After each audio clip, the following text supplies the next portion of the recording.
Tervitus Merike numbrite keelest. Täna tahan rääkida sulle tänulikkusest. Ehk siis olen erinevatel kursustel kuulnud sellest, olen seda praktiseerinud paremini ja halvemini, vahest hästi aktiivselt, vahest mitte aktiivselt. Tegelikult see on nii naljakas, teate, nii nagu öeldakse, et peab palvetama ja mina ütlengi, palvetus on nagu tänulikkus. Seda kipume ju kõik tegema siis, kui natukene peesse läheb see värk siin meil, eks ju, ümberringi. Aga tänulikkus, mis ma tahan siis ütelda, ma kohtusin nüüd nädalavahetusel oma emaga. Aitäh, ema, et sa mul olemas oled. Mega, isa mul ei ole ammu, 5-aastaselt juba lahkus ta vähemalt minu elust. Ehk siis ma tahan teile seda siis rääkida, miks ma seda räägin, puterdan juba, tunded tulevad kohe üles, silmad hakkavad punerdama ja nii edasi. Mina olen tänulik küll väga oma vanematele selle eest, et nad on mind teinud, seepärast, et muidu ei oleks ju mind siin, eks ju, praegu teiega. On olnud mul ka emaga häid ja halbu päevi, nii nagu meil kõigil on olnud, eks ju. Ja kuna ma olen ise ka ema juba 2 täiskasvanud pojale, siis mina vaatan seda sellise prisma läbi, teate. Ma olen öelnud nagu numeroloog, eks ju teile, et emaga peavad olema suhted head, sellepärast, et sinu tervis oleks korras, sinu suhted oma partneriga oleksid korras, vahet pole, kas sa oled ema, kas sa oled mees või naine. Aga nii lihtsalt on. Isaga, ma ütlen nagu peab olema, eks ju, isa on seotud raha energiaga. Jälle ma ütlen, et jumala eest, et leppige ära ja andke andeks. Ja seda teeb igaüks omal moel. Mult on väga palju küsitud, et aga kui ma nagu väga-väga vihane olen ja kui ma ikkagi nagu üldse nendega läbi ei saa ja mõni ütleb, et ta ei teagi, kes ta vanemad on. Meil on kõigil oma lugu, eks ju. Siis mina ütlen niimoodi, et tehke seda omamoodi. Üleüldiselt öeldakse, et see on tänulikkus, eks ju, või siis andestuskiri. Ma olen andestuskirjas ka hästi palju rääkinud. Igaühe jaoks on mingi oma asi. Sellel ei peagi olema pealkirja.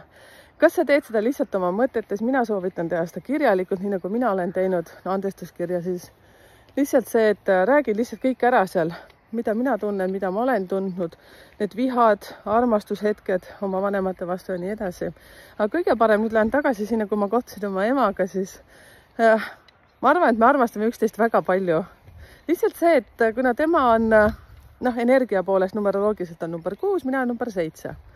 Ja meil tulid hästi sügavad jutuajamised, mille pärast tema vahest minu pärast mures on ja mina ütlesingi talle siis, tead, kallis ema, ma võin seda avalikult öelda, sellepärast, et me tõsiselt nagu saame väga hästi läbi ja eks kõigil on need asjad üles-alla vahest. Ma ütlesin, et see on lugu, mida sina emana välja mõtled ja siis sina hakkad seda uskuma, seda lugu ja siis nii ongi. Aga see ei ole minu lugu. Mina ei tee neid asju, mida sina mõtled ja üldse ma ei mõtlegi niimoodi, nagu sina mõtled minust. Ja see on nagu nii hämmastav. Me rääkisime seda nii palju lahti, sellepärast, et meil on vanuse vahe, tema on teises vanuses kui mina ja me ju kõik areneme nii, nagu ma ütlen, et ma ei ole enam see, kes ma olin eelmine aasta. Ma ei ole enam see, kes ma olin eile. Tegelikult olen küll vist, ega ma nii kähku ka kvanthüppeid ei tee. Leidke see moment, kui teil on võimalik, rääkige oma ema, isaga päriselt silmast silma. See on nagu hästi kosutav, sellepärast, et energia, vererõhk, kõik asjad tõusavad vahepeal niimoodi, et ja siis on lõpuks see, et kallistad, saad aru, andestad, oled tänulik ja oli mega hea. Ma olen väga tänulik, ema, et sa mul olemas oled. Ja päriselt olen väga tänulik. Selles suhtes, et muidu mind ei oleks siin, muidu mul ei oleks lapsi ja nii edasi, et see on nii seotud üksteise ka. Ma ei teagi, mul vist polegi siia midagi lisada, sellepärast, et nii lihtsalt ongi. Mul on nagu nii kahju osadest klientidest, kes ütlevad, et aga vot ema oli selline ja ema oli selline. Ma võin ka öelda, et mu ema oli selline ja siis mul oli vot niimoodi ja meil kõigil on mingi oma värk, aga tema on ju ka kunagi väike laps olnud, tal on ka oma lugu ja õnneks minu ema on rääkinud mulle enda lapsepõlvest, mis ei olnud ka meelahkumine. Et nii ongi. Ja kõik me siin tahame, et elu oleks vahva, siis alustage sellest, et iseenda energia puhtaks ja kui te tõsiselt ei suuda seda andestada emale, isale, siis teate, mis ma soovitan seda, et tehke see mingi ükskõik kuidas tänulikkust, andetuskirja, kuidagi niimoodi, et te jõuaksite endaga sinu peale ja et sul oleks hea rahulik olla, seepärast, et see on sinu elu. Sina pead saama enda energiat puhtaks ja nii ongi. Vot, seepärast, et sünnikaart hakkab ka hoopis teistmoodi rääkima, siis kui ma teile analüüsi teen ja kui te olete saanud endaga juba sina peale sealt, seepärast, et nii paljudel tuleb välja sealt karmavõlad, mis te vanematelt saate, tulebki välja, et kas sa ei saa isaga läbi või sa ei saa emaga läbi, seepärast ma näen seda, ma hakkan teil rääkima seda. Ja siis see on selline, et me lihtsalt suhtleme omavahel teiega siis sel teemal, et miks sa näiteks emaga läbi ei saa või miks sa isaga läbi ei saa. Et hakkake juba toimetama. Seepärast mina küll ei taha näiteks, et kunagi minu pojad hakkaks mulle rääkima seda või teist. Mina olen nii palju palunud vabandust juba oma poegade eest selle eest, mida mina ei ole nagu teinud õigesti. Ja ma olen väga palju eksinud. Ma ei pea nende eest praegu siin niimoodi vabandama, sellepärast, et nad ütlesid mulle, et Ems, ma ei jaksa nagu, mul on 2 poega.